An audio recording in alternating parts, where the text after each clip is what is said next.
ধর্ম হবে যার যার, দেশ হবে আমাদের সবার, সেটি হলো বঙ্গবন্ধুর বাংলাদেশ। আজকে তারই কন্যা মাননীয় প্রধানমন্ত্রী জননেত্রী শেখ হাসিনার নেতৃত্বে বাংলাদেশ এগিয়ে যাচ্ছে। পরে এই সরকারের আমলে চতুর্থ পঞ্চমবারের মতন তিনি প্রধানমন্ত্রী হয়েছেন।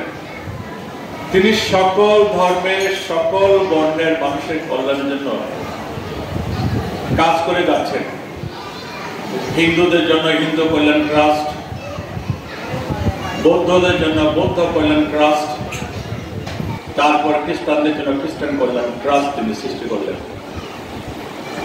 এটি প্রথম পর্যায়ে টাকা বরাদ্দ ছিল কম। 40% বেশি গ্লো, বিশ্বের 1 নম্বর গ্লো ক্রিম, নতুন গ্লো এন্ড লাভলি। বঙ্গবন্ধু কি চেতেন? তার কি লক্ষ্য ছিল? লক্ষ্য একটাই, এমন একটা দেশ হবে যে দেশের মধ্যে হিন্দু, মুসলিম, বৌদ্ধ, খ্রিস্টান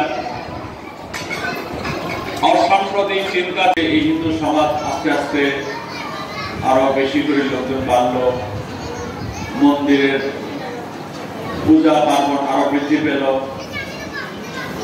এর মধ্যে আমি 1996